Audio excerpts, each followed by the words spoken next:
What's up, friends? Welcome to Grow TV. I'm Steve. And I'm Alicia. Steve, what's up with the boxes? Oh, just working on a little choose wisely trick. Wanna give it a try? Sure. What do I do? That's simple. In front of us sits 3 boxes. This box, it holds a prize. But not the other 2. No, they hold a surprise. What? Follow the prize, be prepared to choose. Is the audience preparing her to choose? Huh? Is the audience preparing her to choose? I don't know, but follow the prize. Are you prepared to choose? I'm not sure why you're talking like that, but yeah, I'm ready. Okay, but choose wisely. Okay.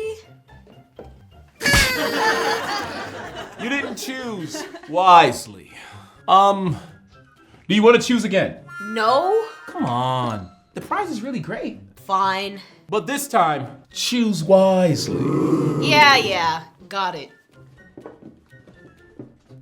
Let's see. You didn't choose wisely. Well, there's only 1 box left. Would you like to? Yeah, I think I'll take a look. Warhead's Extreme Sours? These are my favorite. Yes, totally worth it. Thanks for playing along. For sure. Though I do wish I would have chosen wisely sooner. Remind me why we played this game again? I imagine it connects to a Bible story. Nah, I just wanted to see somebody get hit with cooked spaghetti. Bruh. Steve! You know what? Hold on, wait a minute. Actually, there's a story in Daniel chapter 1 where some guy had to choose wisely. Did they get spaghettied for choosing poorly? Nope, no spaghetti. Is it the time Daniel and his friends were taken to Babylon? Oh, spoiler alert. Daniel was a young man living in the kingdom of Judah. He loved God and worked hard to do what was right, no matter what.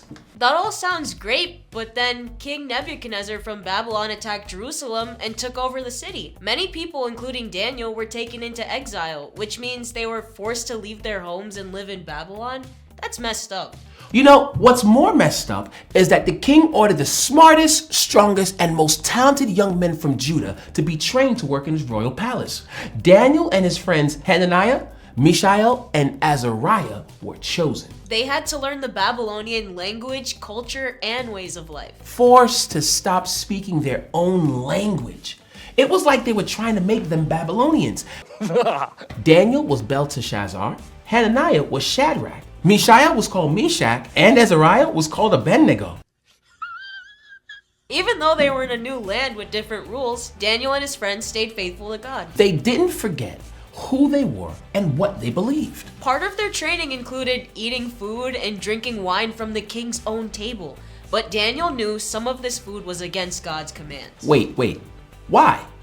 Oh, was it because the laws God gave the people through Moses? Yeah, and the food they were serving in the king's palace was probably part of a ceremony honoring other gods. That makes sense. So I guess Daniel and his friends had to make a brave choice. Daniel asked the chief officials in charge of them if he and his friends could only eat vegetables and drink water. Only vegetables and water? Only vegetables and water. So, no Warhead Extreme Sours, probably? No, probably not. But the officials thought he might get in trouble. He said in Daniel 1:10, "I am afraid of my Lord and King who has assigned your food and drink. Why should he see you looking worse than the other young men your age? The king would then have my head because of you." But Daniel said they could test it. Let them try it for 10 days, then see how they look next to the others. After the 10 days, Daniel and his friend looked healthier and stronger than anyone else. That's what the officials thought. So he allowed them to keep eating the vegetables and drinking water. Daniel and his friends could have been eating whatever everyone else was, but they made a choice to stay faithful to God. So, God blessed Daniel and his friends. Daniel 1:17 says, "To these 4 young men, God gave knowledge and understanding of all kinds of literature and learning. And Daniel could understand visions and dreams of all kinds." You see, when the training was over, even King Nebuchadnezzar noticed how wise and capable they were. He trusted them more than anyone else. Making wise choices can be really hard. Especially when everything around you seems to be pushing you towards unwise ones. But Daniel and his friends knew God's word. And they knew that following God, even in a hard spot, would help them to not only get through, but do amazing things. God helps us choose wisely. All the people around Daniel and his friends were just going along with what the king told them to do. And Daniel and his friends were in this new place where they probably felt pressure to fit in.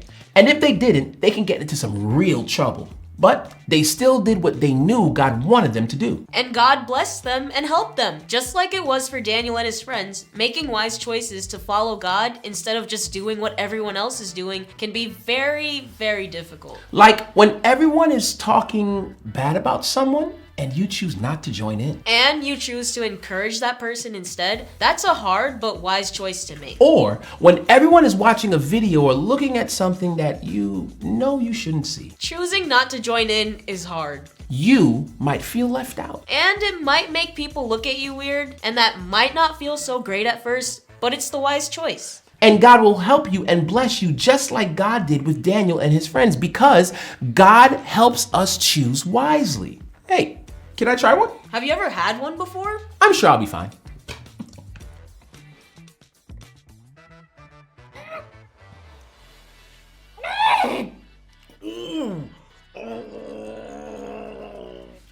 You did not choose wisely. It wasn't much fun for me to volunteer for Steve's trick, but that was fun. It was also fun learning a cool Bible story with you. Thanks for learning and growing with us. Bye.